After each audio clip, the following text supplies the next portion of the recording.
Shalom Makyam. First and foremost, I'd like to give all praises to Yahweh, Ba'ashem Yahushai, Ba'ashem Rakak Wadash. Double honors to the apostles and elders of Great Millstone. We are the Hebrew Israelites, which consist of the Negroes, Latinos, Native Americans, Seminole Indians, West Indians, and Haitians.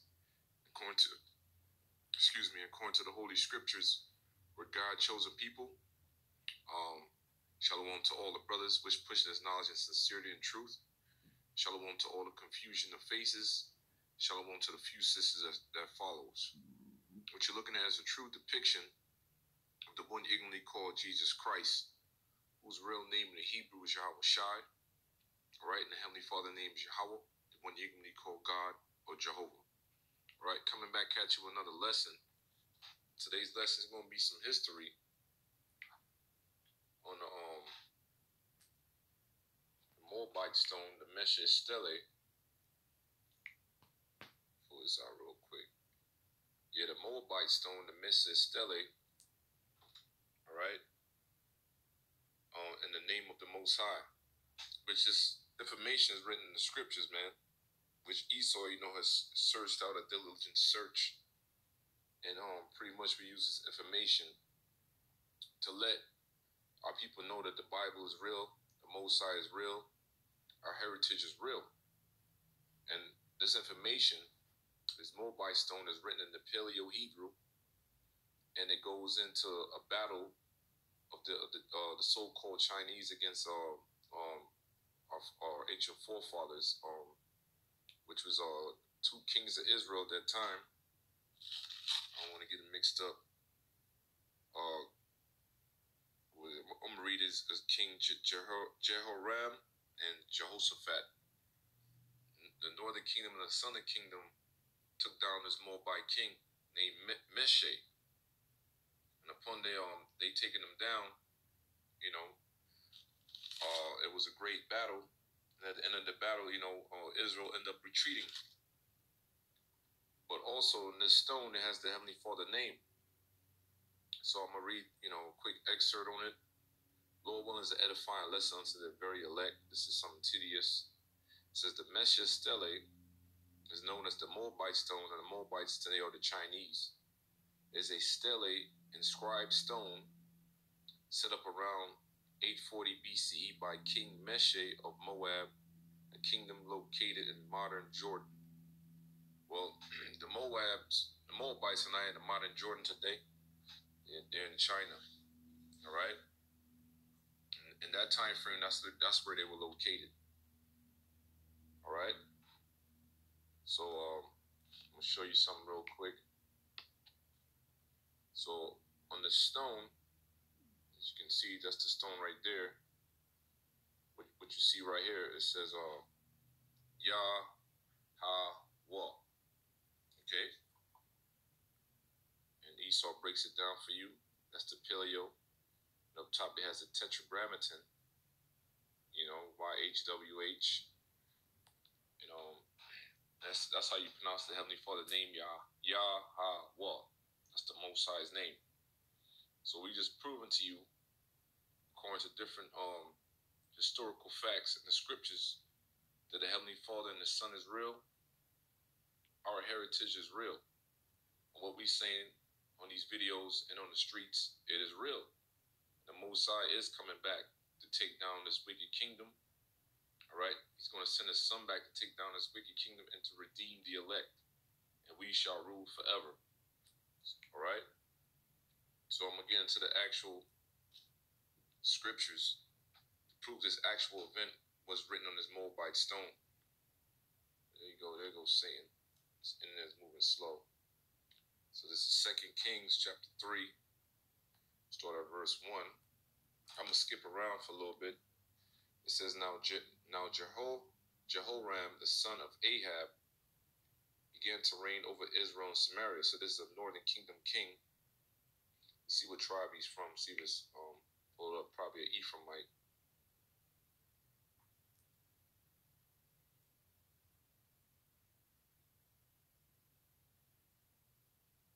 He was not a king of Judah, the son of king of Ahab, of the northern kingdom of Israel.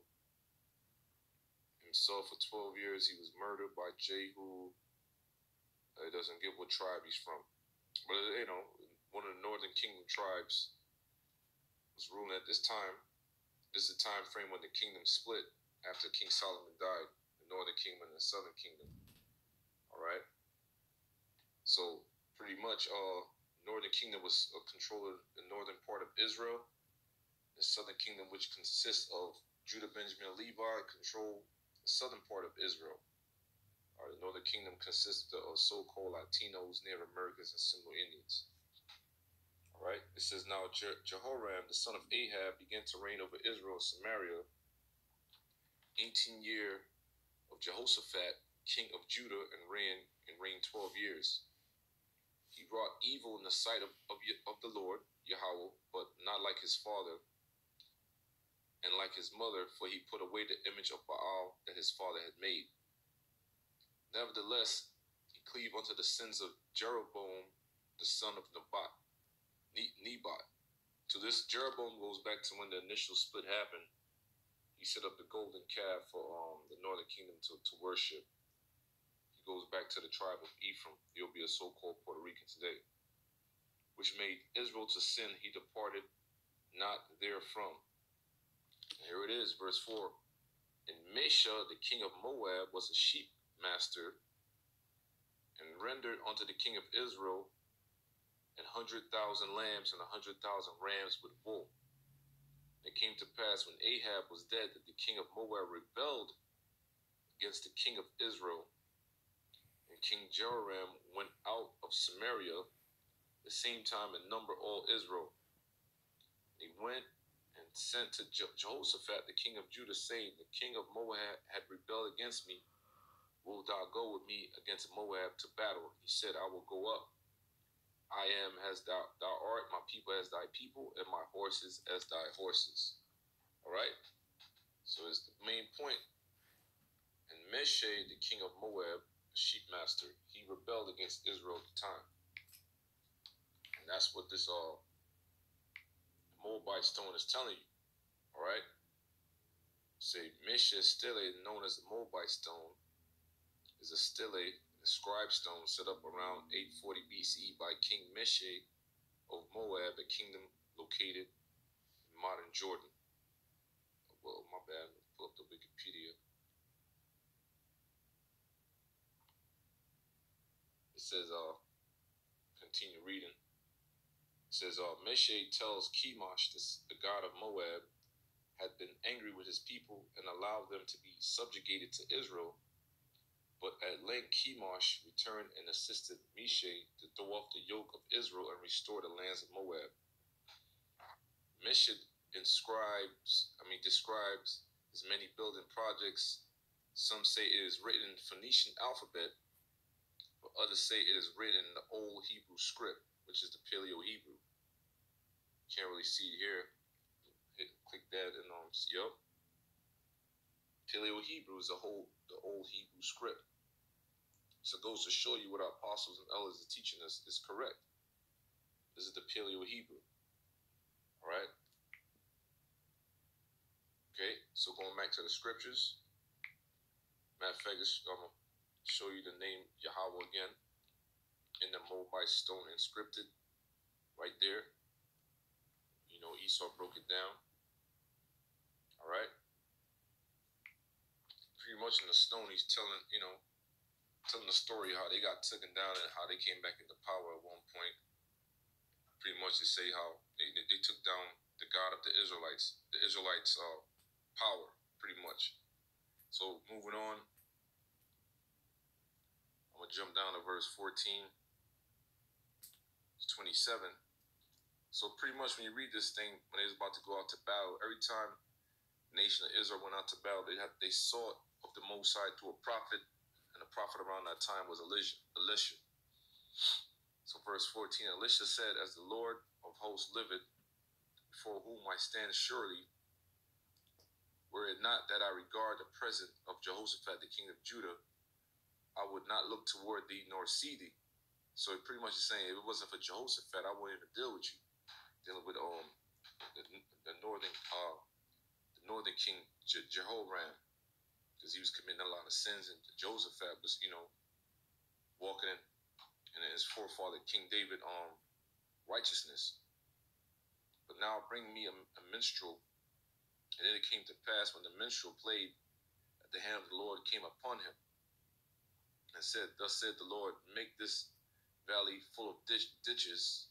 For thus said the Lord, he shall not see wind, neither shall he see rain, yet that valley shall be filled with water, that he may drink, both he and your cattle and your beasts. And this is but a light thing in the sight of the Lord. He will deliver the Moabites also into your hand. So that was a light thing for the Most High to deliver those Chinese today into the hands of our ancestors. All right? Pretty much, and that's about to happen again today. It's going to be a light thing for the Lord to take down Esau. And he shall smite every fenced city and every choice city, and shall fell every good tree, and stop all wells of water, and mar every good piece of land with stones. It came to pass in the morning, when the meat offering was offered, that behold, there came water by the way of Edom, and the country was filled with water. And all the Moabites heard that the kings were come up to fight against them. They gathered all that were able to put on armor and upward, and stood in the border. And they rose up early in the morning, and the sun shone upon the water, and the Moabites saw the water on the other side as red as blood. And they said, This blood, the kings are surely slain. They have smitten one another. Now therefore Moab to the spoil. And when they came to the camp of Israel, the Israelites rose up and smote the Moabites, so that they fled before them. But they went forward, smiting the Moabites, even in their country. And they beat down the cities, and every good piece of land cast every man his stone, and filled it. They stopped all the wells of water, and filled all the good trees, only in Kahar Rushat left they the stones thereof. Howbeit the slingers went about and smote it. When the king of Moab saw that the battle was too sore for him, he took with him 700 men, that drew swords to break through even unto the king of Edom, but they could not. Then he took his eldest son, that shall reign in his stead, and offer him up for a burnt offering upon the wall. There was a great indignation against Israel. They departed from him and returned to their own land. So that's why the Moabite stone was created, to show, their victory over our people at that time frame. So this is some, brief history, what I'm saying? And it all correlates with the Bible, let you know the Bible is real. Esau did his research, man. And the Most High has brought back the prophets to bring these things out to our people. Let you know this Bible is for you. This is your history. Everything is in this book. It's been documented. So-called white man did his research, but he's not fully equipped. The Most High has equipped the prophets with the true understanding of this book to bring it out to our people, the elect. So this is, a brief lesson. The Moabite stone, the Mesha, Stele, and the Most High's name, Yahweh, encrypted in it to let you know the Heavenly Father name is Yahweh. The Son name is Yahweh Shai.